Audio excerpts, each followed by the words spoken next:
दोस्तों आज की इस विशेष क्लास में हम बात करने वाले हैं बिहार ड्रेसर के जो तैयारी कर रहे हैं उनके लिए टॉप 50 एमसीक्यू के बारे में। और ये आपके जो एमसीक्यू रहने वाले हैं ये कौन कौन से टॉपिक से रहने वाले हैं। तो एक तरफ हम बात करेंगे आपके ये टिश्यू यानी एनाटॉमी के अंदर आपके जो सिलेबस में टॉपिक दे रखा है, ब्लड के क्वेश्चन की बात करेंगे, सर्जिकल इंस्ट्रूमेंट की बात करेंगे, विटामिन और स्केलेटन सिस्टम वाले एमसीक्यू की जो है बात करने वाले हैं। तो भाई ये सारी जो चीजें हैं इन टॉपिक के अनुसार अपन जो इस क्लास में पढ़ने वाले हैं और इन टॉपिक से कौन कौन से एमसीक्यू यानी टाइप ऑफ एमसीक्यू के बारे में भी अपन जो है बात करने वाले हैं। ये सारे टॉपिक जो है बिहार के अंदर जो वैकेंसी निकली है उनके अदर जो वैकेंसी की बात करें उनके अंदर भी आपके कॉमन टॉपिक दे रखे हैं, तो वो भी जो है इस क्लास को देख सकते हैं। हाय एवरीवन, मैं राम सेन एक बार फिर से आप सभी का सुदर्शन पैरामेडिकल के इस ऑनलाइन प्लेटफॉर्म पर हार्दिक स्वागत करता हूं। अब अपन बात करते हैं सबसे पहले ही कि ये सारे के सारे जो एमसीक्यू अपन पढ़ेंगे इसकी पीडीएफ आपको इस टेलीग्राम चैनल पर मिलेगी। इसके लिंक जो है आपको डिस्क्रिप्शन पे दे रखी है, आप जो है ज्वाइन कर सकते हैं। और हम बात करें दोस्तों पैरामेडिकल की तैयारी के दौरान आपको कोई भी डाउट्स होने पर, कोई दिक्कत होने पर आप इस नंबर पर कॉल या व्हाट्सएप मैसेज कर सकते हैं भाई, ठीक है। आपके लिए जो टाइमिंग रहेगा वो 10 से लेकर के 6 बजे तक का रहता है ऑफिस टाइम। बिल्कुल आप बात कर सकते हैं दोस्तों, आपका सॉल्यूशन किया जाएगा, ठीक है। अब अपन बात करते हैं सबसे फर्स्ट क्वेश्चन के बारे में जो आपके लिए हिंदी और इंग्लिश दोनों में दे रखा है और कुछ कुछ जो टॉपिक हैं आपके जिसको अपन जो अच्छे से बेहतरीन यही इसी क्लास में कवर करने वाले हैं। सबसे पहला क्वेश्चन आपसे कह रहा है कि what is the primary purpose of wound dressing in the emergency department. Question आपसे कह रहा है कि आपातकालीन विभाग में किसी भी गांव की ड्रेसिंग का मुख्य उद्देश्य क्या रहता है। देखो सबसे पहले आपको क्या करना है कि क्वेश्चन को ही अच्छे से देखना है कि क्वेश्चन आपसे क्या कह रहा है। क्वेश्चन कभी कभार आपको नहीं है वाला मिल सकता है, किंतु परंतु, क्योंकि ऐसे क्वेश्चन जो होते हैं ना सस्पेंशन वाले क्वेश्चन होते हैं उनको आपको अच्छे से पढ़ना चाहिए। कुछ क्वेश्चन आपके स्टेटमेंट वाले होते हैं लेकिन वो सही भी होते हैं और आपके गलत भी होते हैं, यानी असत्य और सत्य वो भी क्वेश्चन होते हैं। तो उन सभी को आपको अच्छे से देख करके समझना है, फिर आपको ऑप्शन की तरफ जो है उतरना चाहिए, ठीक है।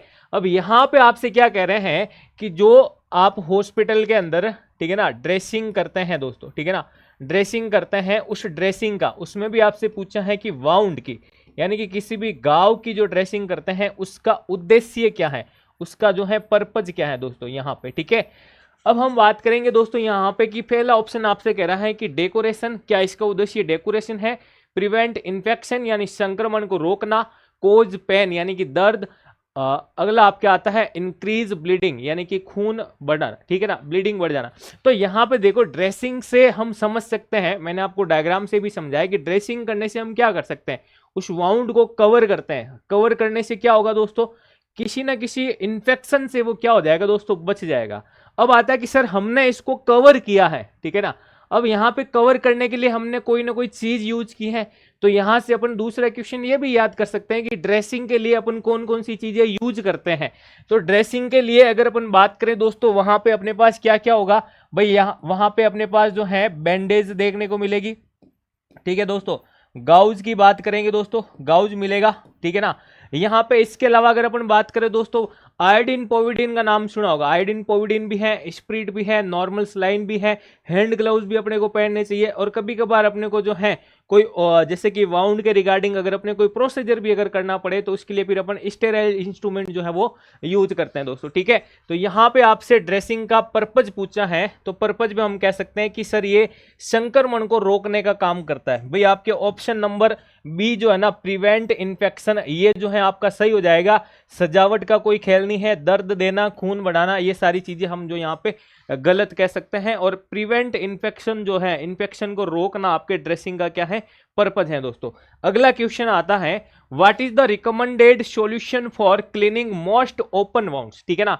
इन्होंने कहा कि मोस्ट ओपन वाउंड्स यानी कि खुले गांव को, ठीक है ना, खुले गांव की क्लीनिंग के लिए यानी उसकी साफ सफाई के लिए आप जो है कौन सा सॉल्यूशन यूज करते हैं। Recommended solution for cleaning most open wounds, alcohol, normal saline, hydrogen peroxide जिसे हम H2O2 भी कहते हैं, या फिर सिरका यानी विनेगर की बात करते हैं। तो भाई अधिकांश खुले गांव की अगर अपन बात करें ना दोस्तों, तो खुले गांव के लिए हम जो है NS ही यूज करते हैं। क्या यूज करते हैं? NS यानी नॉर्मल सलाइन यूज करते हैं सर। क्या यूज करते हैं? नॉर्मल सलाइन जो है यूज करते हैं भाई, ठीक है ना। तो ये सारी चीजें आपको ध्यान रखनी चाहिए भाई। और ड्रेसिंग के दौरान आपको क्या क्या सावधानियां बरतनी चाहिए, ये भी जो है आपको अच्छे से ध्यान में रखना चाहिए, ठीक है। अगला क्वेश्चन हम बात करें प्यारे दोस्तों यहाँ पे कि which of the flowing tissue help in wound healing. देखो वाउंड की बात कर रहे हैं अपन गाँव वगैरह की, तो गाँव से रिलेटेड हमारे शरीर में टिश्यू भी है, टिश्यू की भी बात कर लेते हैं कि which of the flowing tissue help in wound healing, यानी कि कौन सा उत्तक घाव बढ़ने में सहायक होता है। एपिथेलियम उत्तक, ठीक है ना, जिसे हम उपकला कहते हैं, मस्कुलर, कनेक्टिव या फिर न्यूरोटिक, ठीक है ना, नर्व टिश्यू की बात करें तो यहां पे देखो एपिथेलियम टिश्यू जो होता है ना दोस्तों, उपकला उत्तक की मैं बात कर रहा हूं। किसकी बात करें अपन? उपकला उत्तक की बात करते हैं। उपकला उत्तक जो है दोस्तों आपके वाउंड की हीलिंग के लिए, गांव की मरम्मत के लिए जो है आवश्यक होता है भाई, ठीक है। और ऐसे ही अगर अपन बात करें टिश्यू और सेल्स, ठीक है ना, टिश्यू और सेल्स जिसके जो वाउंड से जो है आपके रिलेटेड है, ठीक है ना, टिश्यू और सेल्स की अगर मैं बात करूं जो आपके वाउंड्स हीलिंग से रिलेटेड है, उसमें आपका एक तो जो है अभी अपन ने बात की है कि सर एपिथेलियल टिश्यू आ गया। इसके अलावा अगर अपन बात करें सेल की, तो फाइब्रोब्लास्ट का नाम सुना होगा आपने। किसका दोस्तों? फाइब्रोब्लास्ट का नाम सुना होगा। फाइब्रोब्लास्ट सेल है, ये भी आपको जो है ध्यान रखना है। इसके अलावा कुछ जो है ब्लड वेसल्स भी जो है इससे रिलेटेड होती है, ठीक है ना, ऑक्सीजन की सप्लाई करती हैं, ठीक है। हाँ, तो ब्लड वेसल्स हैं, इसके बारे में भी याद रखना है। प्लेटलेट्स का नाम सुना होगा, थ्रोम्बोसाइट जिसे हम कहते हैं, ठीक है ना। प्लेटलेट्स जो है वो भी क्या करती है? ब्लड क्लॉटिंग का काम करती हैं, तो ये भी इससे जो है रिलेटेड कह सकते हो। मैक्रोफेजेस का नाम सुना होगा। किसका दोस्तों? मैक्रोफेजेस, ठीक है भाई। तो ये सारी जो है सेल्स, और हम बात करें टिश्यू के अंदर, तो टिश्यू में आपका क्या आ जाएगा? एपिथेलियल टिश्यू आ जाएगा। क्या आ जाएगा? एपिथेलियल टिश्यू, जिसे हम क्या कहते हैं? उपकला उत्तक कहते हैं। उपकला उत्तक कहते हैं, जो आपके वाउंड सीलिंग के लिए जो है हेल्प करता है भाई। अगला क्वेश्चन आपके स्क्रीन पर आता है, which type of tissue act as a protective shield of the body. कि कौन सा टिश्यू है प्यारे दोस्तों जो शरीर की सुरक्षा कवच की तरह कार्य करता है, ठीक है ना, शरीर का सुरक्षा कवच की तरह कार्य करता है। एपिथेलियल टिश्यू, मस्कुलर टिश्यू या कनेक्टिव टिश्यू या फिर न्यूरोटिक टिश्यू। फिर से वही क्वेश्चन है, आपसे पूछा है। तो दोस्तों ये जो एपिथेलियल टिश्यू है ना, इसके अंदर अगर अपन स्किन की बात करें तो ये बॉडी सरफेस को क्या करती है? कवर करके रखती है, ठीक है ना। स्किन की अगर अपन बात करें तो ये क्या करती है सर? बॉडी सरफेस को पूरा पूरा क्या करती है?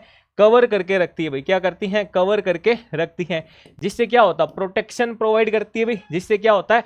प्रोटेक्शन प्रोवाइड करती है। और हम बात करें इसके अलावा एपिथेलियल टिश्यू के अंदर ही आपने खूब सारे जो है ऑर्गन्स, इंटरनल ऑर्गन्स या कैविटीज के अंदर भी देखा है, यहाँ पर भी ये जो है आपके प्रेजेंट होता है। और स्किन की बात यानी प्रोटेक्टिव लेयर की बात अगर ये काम करता है तो हम कह सकते हैं कि सर ये एक बैरियर की बात काम करता है, ठीक है ना। तो कभी कभार आपसे एक्ट एज ए बैरियर ऐसा भी पूछा जा सकता है, एक्ट एज ए बैरियर, ठीक है ना, कि बैरियर की बाती जो है कौन सा उत्तक काम करता है, तो भी आप यही बताओगे ईटी यानी एपिथेलियल टिश्यू। अगला क्वेश्चन आता है कि in which human tissue there is no cell division after birth. क्या जन्म के बाद मानव के किस उत्तक में कोई कोशिका विभाजन नहीं होता है। देखो अच्छा क्वेश्चन है कि कौन से जो है आपके टिश्यू के अंदर हम बात करें कि जन्म के बाद भी उसके अंदर डिवीजन, सेल का डिवीजन नहीं होता है। ऑप्शन एक कह रहा आपसे स्केलेटन यानी कंकाल, नर्व, मैट्रिक्स या फिर हम बात करें जनरेटिंग। तो प्यारे दोस्तों हम कह सकते हैं कि सर जो तंत्रिका उत्तक होता है, क्या दोस्तों? जो तंत्रिका उत्तक होता है इसके अंदर हम कह सकते हैं, इसकी सेल्स के अंदर जो है हम कह सकते हैं कि आपके सेल डिवीजन जो है वो नहीं होता है। इसलिए तो कहते हैं ना कि आप जब भी ड्राइव करते हो बाइक उस समय हेलमेट रखा करो, ठीक है ना। हाँ, nerve tissue, nerve cell damage हो गई तो फिर गड़बड़ हो जाएगा, क्योंकि वापस से वो जो आपके डिवाइड नहीं कर सकती, ठीक है। अगला बात करते हैं दोस्तों कि what is the tissue found in the renal tubules.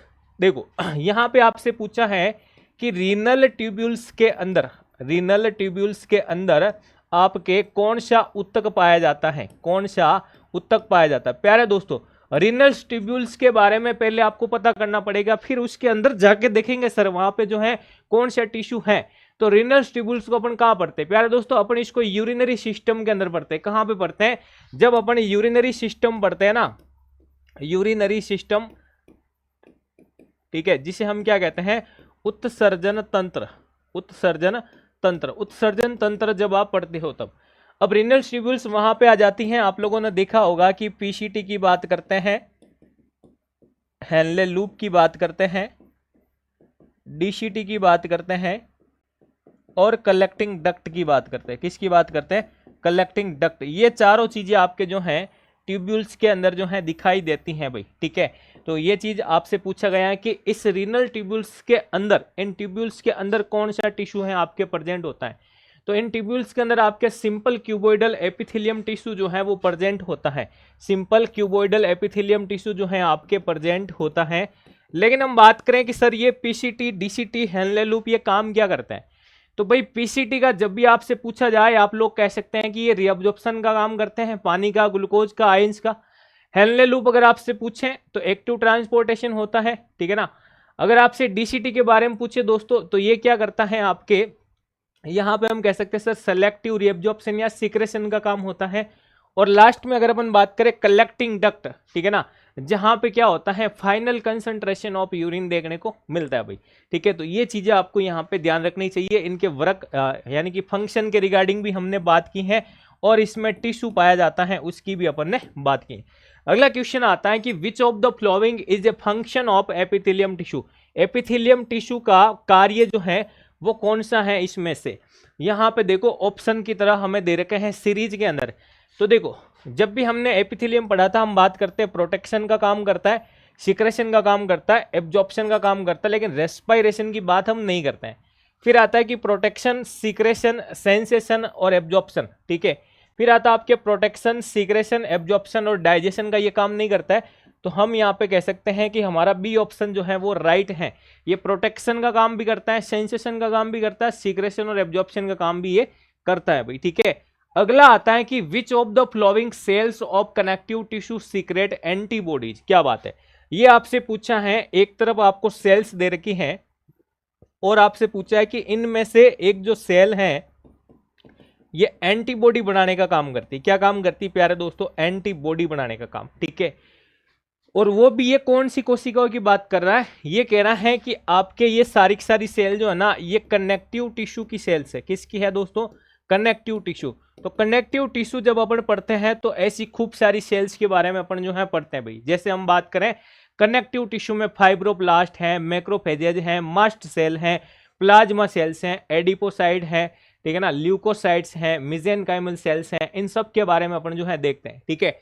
तो मास्ट सेल की बात करें यहाँ पे, मास्ट सेल तो क्या करती है? हिस्टामिन निकालने का काम करती है। क्या करती है? हिस्टामिन की बात करें भाई, हिस्टामिन। रेटिकुलर सेल्स, ठीक है ना, अमेच्योर सेल हम कह सकते हैं। एडिपोसाइड क्या करती है? फैट को स्टोर करने का काम करती है। प्लाज्मा सेल आपके जो है एंटीबॉडी बनाने का काम ये करती है भाई, ठीक है। तो ये आप कह सकते हो कि प्लाज्मा सेल जो है आपके एंटीबॉडी बनाने का काम करती है।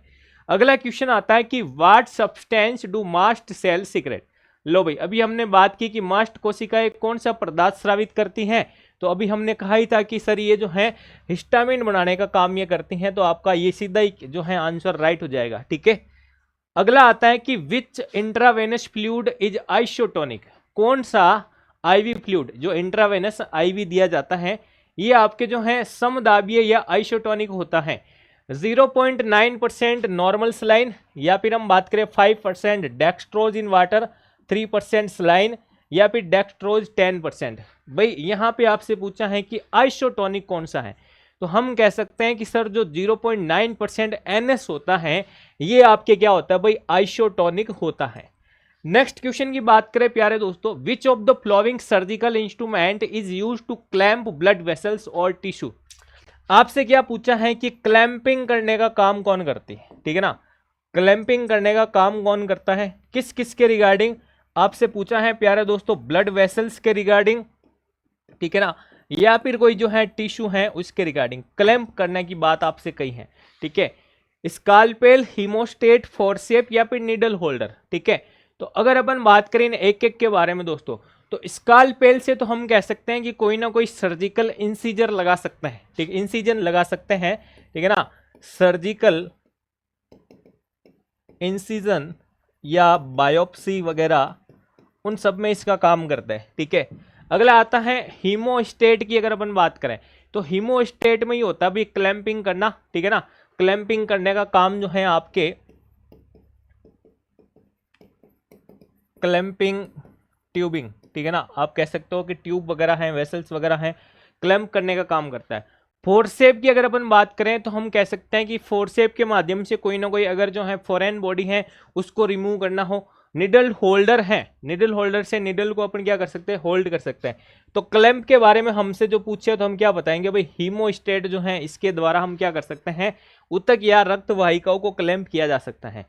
Which of the following is the primary function of red blood cell. और जब भी आरबीसी की बात आती है ना दोस्तों, जब भी आरबीसी की बात आती है और उसमें भी आरबीसी के फंक्शन की बात आती है तो हम कहते हैं कि sir carrying oxygen, oxygen carrying, ठीक है ना, कि ये ऑक्सीजन को ले जाने का काम करती हैं। फिर हम कह सकते हैं कि सर ये बाइकॉनकेव शेप में होती है, बाइकॉनकेव डिस्क के बाती जो दिखाई देती है, ठीक है ना, 6 से लेकर के 8 माइक्रोमीटर की ये होती हैं, इसमें कोई न्यूक्लियस नहीं होता, रेड कलर की ये होती हैं। रेड कलर होने का कारण हीमोग्लोबिन है, और हीमोग्लोबिन वह है जो यहाँ पे क्या करता है, ऑक्सीजन से बाइंड करने का काम करता है। अच्छा, कभी कभार आपसे क्वेश्चन पूछ लिया जा सकता है कि आयरन कंटेंट प्रोटीन कौन सा होता है इसमें, ठीक है ना, इसके अंदर आपसे पूछा जा सकता है आयरन कंटेनिंग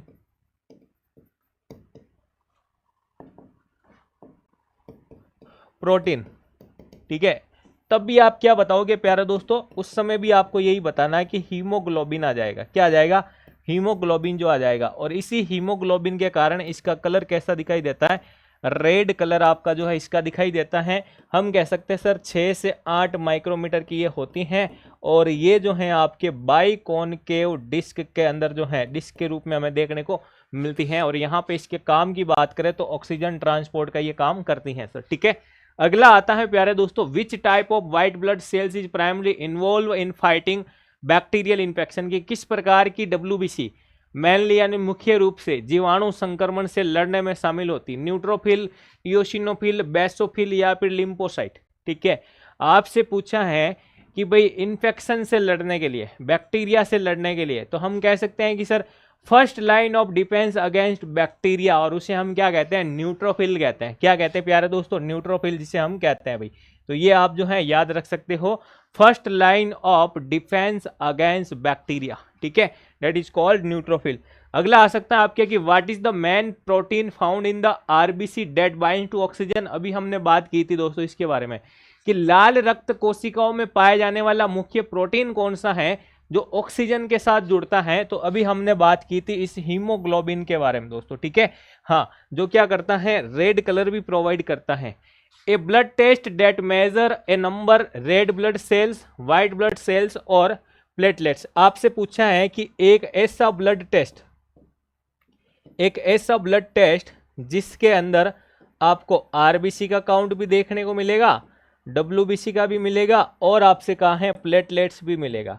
भाई ये सारी चीजें हमें किस में मिलती हैं, हम कह सकते हैं सर सीबीसी करवाने जब अपन जाते हैं ना, सीबीसी करवाने, कंप्लीट ब्लड काउंट जब अपन करवाने जाते हैं ना, तो वहां पे अपने को देखने को मिलता है।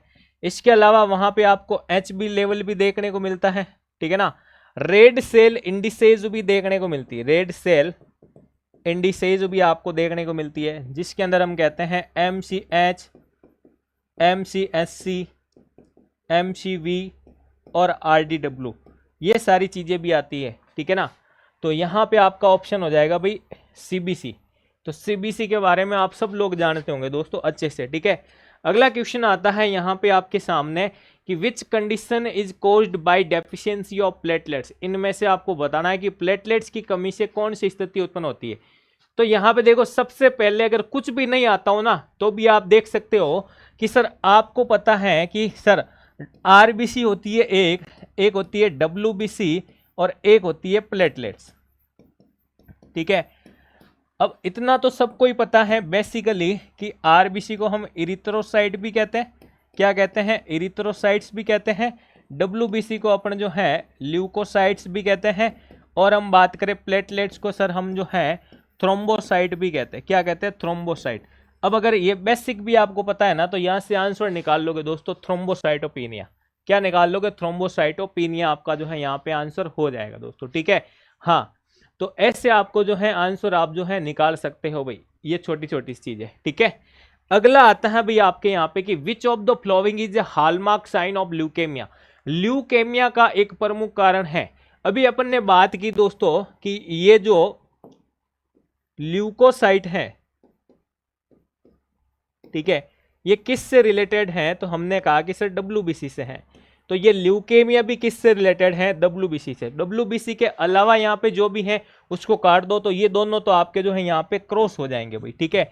अब आपको बताना है ल्यूकेमिया के अंदर क्या होता है। अब ल्यूकेमिया के अंदर क्या होता है दोस्तों कि डब्ल्यूबीसी आपके कम होती है या बढ़ जाती है। तो दोस्तों आपकी डब्ल्यूबीसी जो है बढ़ जाती है, तो डिक्रीज वाला नहीं आएगा, आपके एबनॉर्मल व्हाइट ब्लड सेल्स आ जाएगी भाई, ठीक है। तो ऐसे आपको बताना होगा इसका आंसर।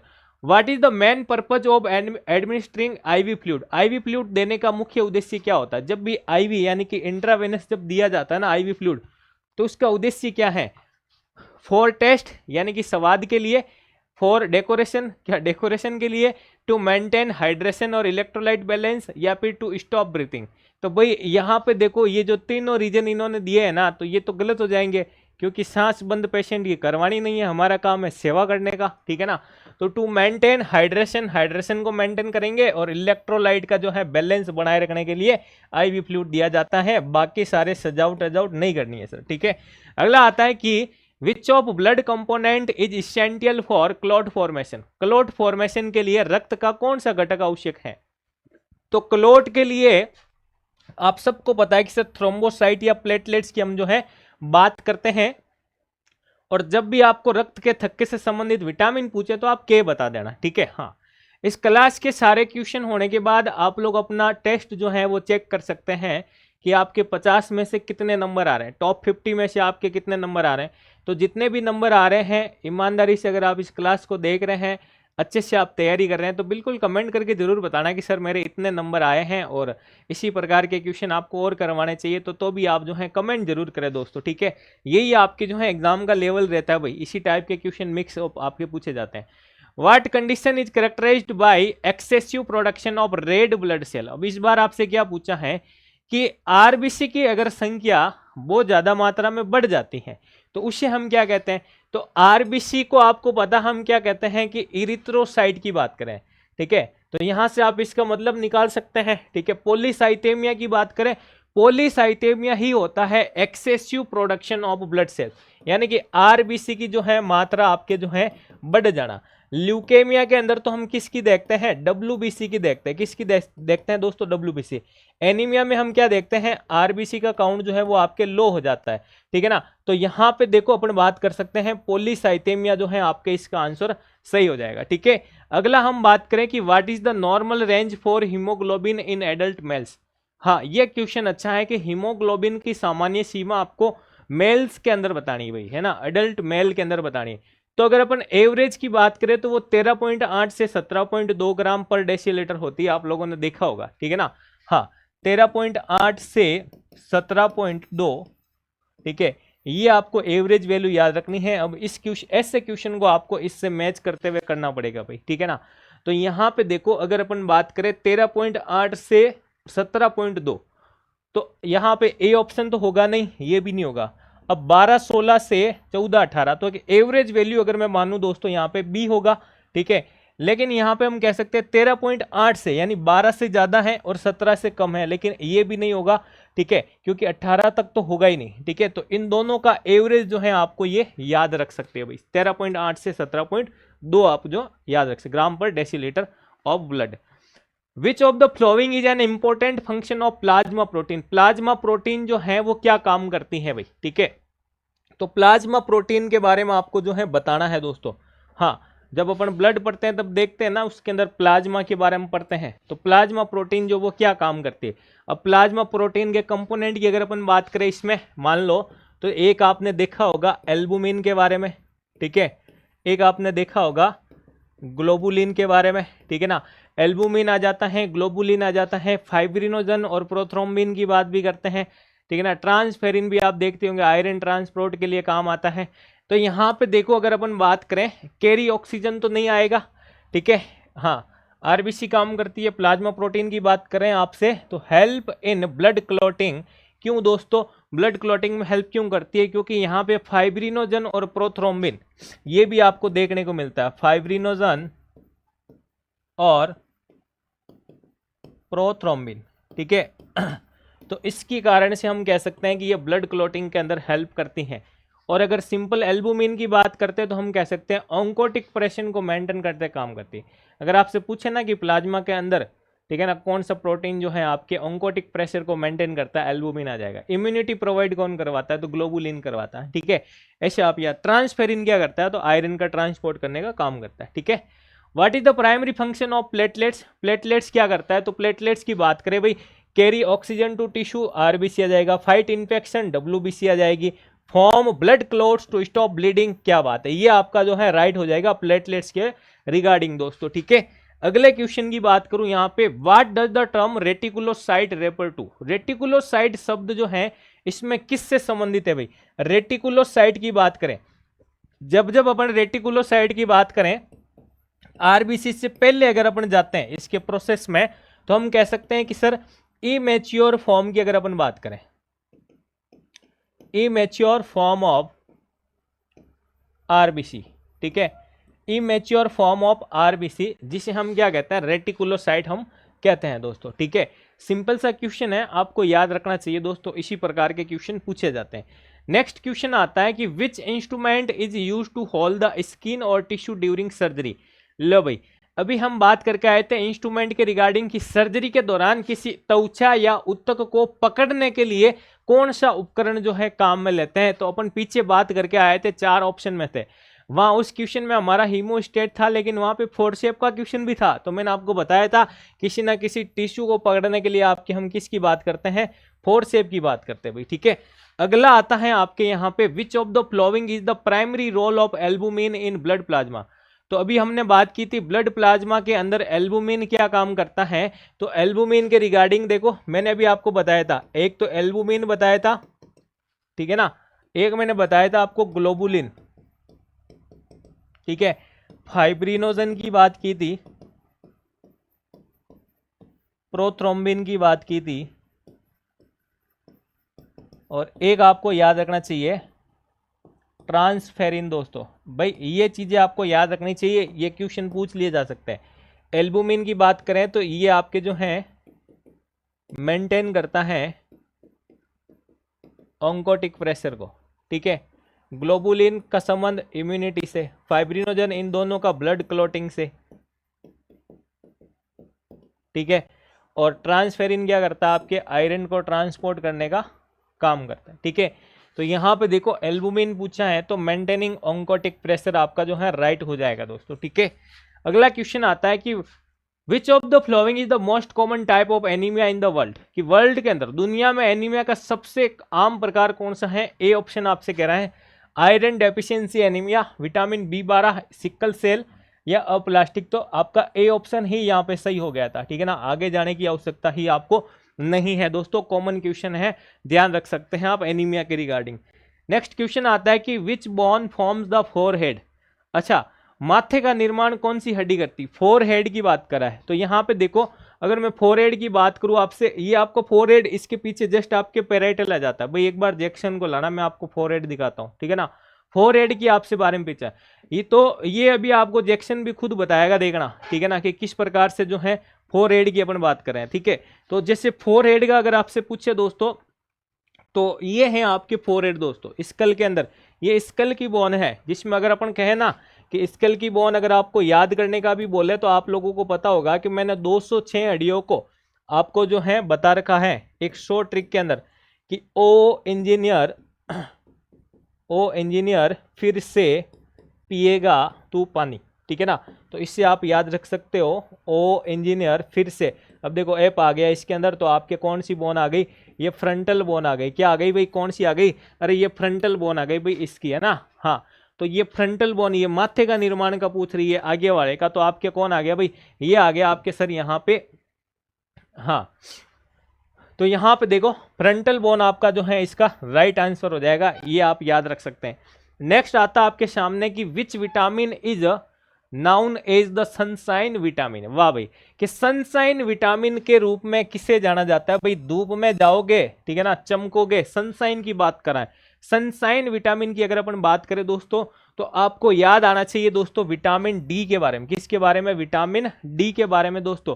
और डी के भी दो वापस से अगर रूप याद है आपको, इसके फॉर्म D2 और D3, ठीक है ना। अर्गे कैल्सीफेरॉल और कोले कैल्सीफेरॉल, D2 और D3 दोनों ही याद कर लेना, पूछा जा सकता है भाई, ठीक है ना। अर्गे कैल्सीफेरॉल और केली कैल्सीफेरॉल, ठीक है। चलो भाई, अगला आता है deficiency of which vitamin causes night blindness, कि रात के अंदर आपको दिखाई नहीं देना, जिसे हम नाइट ब्लाइंडनेस कहते हैं, उसका संबंध कौन से विटामिन से है? ठीक है, तो विटामिन ए से होगा। किससे होगा? विटामिन ए से होगा। अच्छा, सबसे ज्यादा अगर आपसे विटामिन ए में क्वेश्चन पूछा जा सकता है, तो यह भी पूछा जा सकता है विटामिन ए का मोस्ट इफेक्टिव सोर्स की अगर बात करें, स्रोत की बात करें, तो हमेशा इसमें क्या आएगा? कैरेट आएगा दोस्तों। क्या आएगा? कैरेट, यानी गाजर आएगी भाई, ठीक है। तो ये चीज आपको है याद रखनी चाहिए दोस्तों, ठीक है ना। हाँ, अगला क्वेश्चन आता है आपके कि which bone is commonly known as the knee cap, ठीक है ना। कि नी कैप जो है या घुटने की टोपी जो है, ये किससे जानी जाती है भाई? घुटने की टोपी दिखाना एक बार, है ना। हाँ, नी कैप लेके आओ, मैं आपको दिखाता हूं। इसी जैक्सन के जो है ना पैर आपके जो है ना खोल रखे हैं, ठीक है ना। तो इसमें अपन देखते हैं कि भाई जो नी कैप है ना आपके, उसे हम क्या कहते हैं। तो इस नी कैप की भी बात कर लेते हैं अपन यहाँ पे, और ये भी अपन बात कर लेंगे यहाँ पे दोस्तों कि ये नी कैप जो है इसे क्या कहते हैं और ये किसका एग्जाम्पल है। तो ये देखो, ये जो आपको एक छोटी सी बॉन दिखाई दे रही होगी, ठीक है ना, ये वाली, तो ये आपके क्या करती हैं दोस्तों? हाँ, इसे हम क्या कहते हैं सर? इसे हम कहते हैं पटेला। क्या कहते हैं दोस्तों? नी कैप की बात आ रही है यहाँ पे, तो जिसे हम क्या कहते हैं? पटेला कहते हैं। क्या कहते हैं? पटेला। और दोस्तों ये वही पटेला है आपके, ये वही पटेला है। हाँ, कमेंट करके आपको बताना है कि ये पटेला जो है ना, ये कौन से बोन का एग्जाम्पल है, ठीक है ना। कौन से बोन का एग्जाम्पल है, ये कमेंट करके बताओगे अगर आपको पता है तो, कि पटेला सर इस बोन का एग्जाम्पल है। मैं आपको थोड़ा सा हिंट दे देता हूं कि ये कौन से बोन का एग्जाम्पल है, ठीक है। जब भी तुम अकॉर्डिंग टू शेप के अंदर पढ़ोगे ना, अकॉर्डिंग टू शेप के आधार पर हड्डियों को पढ़ोगे, तो उसके अंदर इसका एक टाइप आएगा दोस्तों, उसके अंदर इसका एक टाइप आएगा, उसी का एग्जाम्पल है ये आपके पटेला। तो कमेंट करके जरूर बताना। फिर आता है कि which vitamin help in blood clotting, तो हमने पीछे ही बात की थी कि विटामिन के सर जो है रक्त के थक्के जमाने में जो क्या करता है? मदद करता है प्यारे दोस्तों। अगला क्वेश्चन आता है scurvy is caused due to deficiency of which vitamin, scurvy रोग जो है किस विटामिन की कमी से होता है? तो स्कर्वी रोग जो है आपके विटामिन सी की कमी से होता है। किसकी कमी से होता है? Vitamin C. और इसका केमिकल नाम है, इस विटामिन सी का जो है केमिकल नाम जो है ना, इसका केमिकल नाम अगर किसी को भी पता है तो बिल्कुल आप कमेंट करोगे, इसका जो है केमिकल नाम जो है क्या है दोस्तों, ठीक है। अगला आता है प्यारे दोस्तों कि which of the flowing bones is the part of axial skeleton. वाह भाई, क्या बड़ी बात बोली कि एक्सियल स्केलेटन का पार्ट कौन सा है भाई। जब भी अपन रीजनल स्केलेटन पढ़ते हैं ना, तो वहां पे अपन एक्सियल के बारे में पढ़ते हैं। एक्सियल में 80 बोन्स आ जाती, कितनी आ जाती? 80 बोन्स आ जाती हैं, ठीक है। एक आता है एक्सियल, एक आता है आपके अपेंडिकुलर, ठीक है ना। तो इन दोनों के बारे में अपन जो है बात कर सकते हैं। तो यहाँ पे देखो, ह्यूमरस है और फीमर है, तो ये तो आपके दोनों ही क्या है दोस्तों? एक्सट्रीमिटीज का पार्ट है। किसका पार्ट है दोस्तों? एक्सट्रीमिटीज का पार्ट है। और एक्सट्रीमिटीज में भी हम कह सकते हैं भाई कि अपर और लोअर की बात करें। किसकी बात कर रहे हैं? अपर और लोअर की बात करें, तो ये दोनों तो आपके किसका पार्ट है भाई? अपेंडिकुलर का। किसका है? अपेंडिकुलर। ये आ गया आपके अपेंडिकुलर। फिर आता है आपके पास रिप्स और पेल्विस। तो रिप्स आपके जो है एक्सियल का पार्ट है और पेल्विस भी आपके जो है अपेंडिकुलर का है, ठीक है ना। हाँ, अपेंडिकुलर का आ गया। पेक्टोरल और पेल्विक गर्डल पढ़ते हैं ना, तो आपके जो रिप्स हैं वो आ जाएगी आपके यहाँ पे राइट आंसर भाई, सी ऑप्शन आपका जो यहाँ पे राइट आ जाएगा।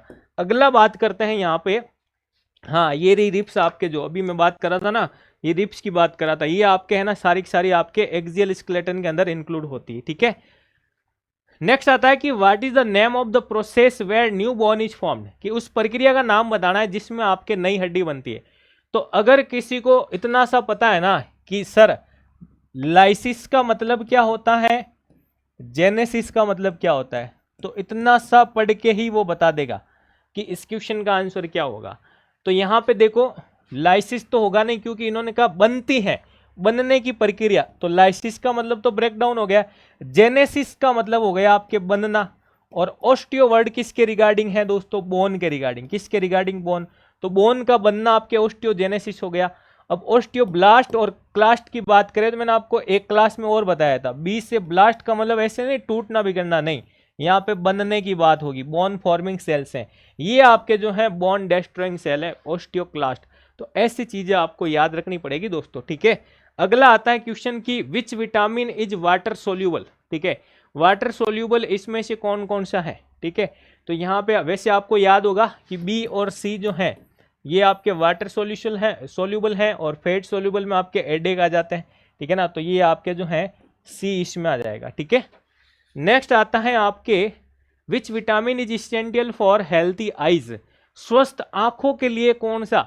तो स्वस्थ आंखों के लिए, रात में जो दिखाई नहीं देना करना, ये सारी चीजें अपन पढ़ के आए थे, तो आंखों के लिए आपके विटामिन ए आ जाएगा भाई, ठीक है। नेक्स्ट क्वेश्चन आता है which type of cell is responsible ball for bone reabsorption. अच्छा क्वेश्चन है कि बोन के अस्थि के पुनर्अवशोषण के लिए किस प्रकार की अस्थि कोशिका जो है जिम्मेदार है, ऑस्टियोब्लास्ट, ऑस्टियोक्लास्ट, ऑस्टियोसाइट या कॉन्ड्रोसाइट। तो देखो ये तो पहले ही गलत हो गया, ये तो कार्टिलेज से संबंधित है। किससे संबंधित है दोस्तों, कार्टिलेज से संबंधित है, तो ये तो पहले ही गलत हो गया। अब आता आपके पास ब्लास्ट, ब्लास्ट की अभी मैंने बात की थी, ये आपके क्या होती है, बोन फॉर्मिंग सेल होती है, बोन फॉर्मिंग सेल्स होती है, ठीक है। साइट की बात करें तो ये आपके जो है ना मैच्योर, बोन मैच्योर सेल होती है, क्या होती हैं, bone mature cells, bone mature cell होती है, ठीक है। क्लास्ट की बात करें दोस्तों तो ये आपके जो है ना पुनर्अवशोषण यानी बोन रीएब्जॉर्प्शन के लिए उत्तरदायी होती है भाई, ठीक है। तो ये चीज आपको याद रखनी है, तो सी आपका यहां पे सही हो जाएगा आंसर, ठीक है। चलिए अगली हम बात करें यहां पे दोस्तों आपके क्वेश्चन के बारे में कि what is the term for the soft flexible tissue at the end of bone that reduce friction in joint, कि हड्डियों के सिरों पर स्थित नरम लचीले उत्तक को क्या कहते हैं जो जोड़ों में यानी जॉइंट्स के अंदर फ्रिक्शन यानी घर्षण को कम करने का काम करते हैं दोस्तों, ठीक है। तो उसे हम क्या कहेंगे सर उसे हम कहते हैं कार्टिलेज। क्या कहते हैं दोस्तों, कार्टिलेज। क्यों, क्योंकि यहाँ पे हम बात कर रहे हैं कि भाई ends of the bone, bone के एंड पर ये जो पाया जाते हैं भाई, ठीक है ना। तो अब आपके क्या आ जाएगा भाई यहाँ पे कार्टी। अगला आता है दोस्तों यहाँ पे pellagra is caused by the deficiency of which vitamin. Pellagra किस विटामिन की कमी से होता है, पेलिग्रा रोग जो है कौन से विटामिन की कमी से होता है दोस्तों, ठीक है ना। हाँ बिल्कुल, हम बात करें सर विटामिन जो है B3 यानी जिसे हम क्या कहते हैं नियासिन, नियासिन की कमी से पेलिग्रा रोग हो सकता है।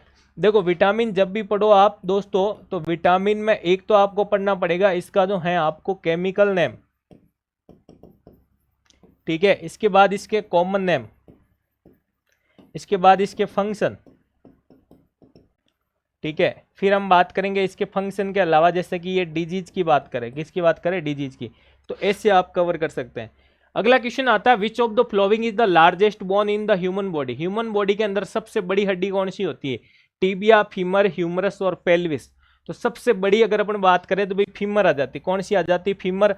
फीमर की बात करें तो ये आपके क्या है, ये आपके सर टिपिकल लॉन्ग बोन होती है। क्या होती है, टिपिकल लॉन्ग बोन होती हैं, जो किसका एग्जाम्पल है भाई, हाँ अगर अपन बात करें दोस्तों ये लॉन्ग बोन के अंदर आ जाती है, लॉन्ग बोन के टाइप में आ जाती है लॉन्ग बोन, ठीक है। ये अपन पढ़ते हैं ना अकॉर्डिंग टू शेप के अंदर लॉन्ग बोन आ जाती है आपके, ठीक है।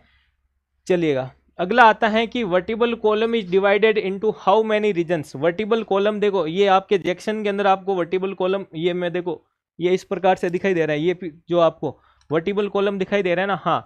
और वर्टिबल कॉलम याद करने की ट्रिक्स भी हैं, आप लोगों ने देखा होगा कि सिटी क्लास में नहीं बजाए, सिटी क्लास में नहीं बजाए, ठीक है। हाँ 5 रीजन आ जाएंगे, कितने आ जाएंगे दोस्तों, 5 रीजन। अगला आता है what is the central cavity of long bones where bone marrow is found. Long bone के बोन की आपके सेंट्रल कैविटी, ये लॉन्ग बोन है आपके, ठीक है, हाँ ये आपके लॉन्ग बोन और इसकी ये सेंट्रल कैविटी, ये बीच वाली जो कैविटी है, ठीक है ना, जिससे इन्होंने क्या कहा सेंट्रल कैविटी। अब सेंट्रल है बीच में है तो इसे अपन क्या कह सकते हैं, मेडुलरी कैविटी भी कह सकते हैं, बीच में है इसलिए, तो ये आ गई आपके मेडुलरी कैविटी। क्या आ गई दोस्तों? Medullary cavity.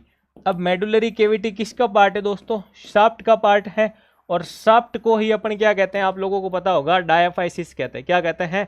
डायाफाइसिस कहते हैं। तो यहाँ पे देखो डायाफाइसिस है क्या? बिल्कुल है सर, डायाफाइसिस यहाँ पे है। एपीफाइसिस किसको कहते हैं दोस्तों?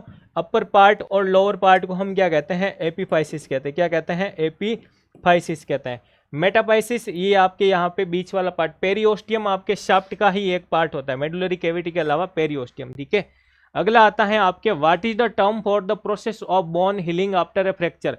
फ्रैक्चर के बाद जब वापस बोन ठीक होती है, ठीक है ना, तो वापस की बात आती है तो रीमॉडलिंग की बात आएगी। किसकी बात आएगी? मॉडलिंग और रीमॉडलिंग। तो आपका ए ऑप्शन ही सही हो जाएगा, यहाँ पे आगे जाने की आवश्यकता ही नहीं है।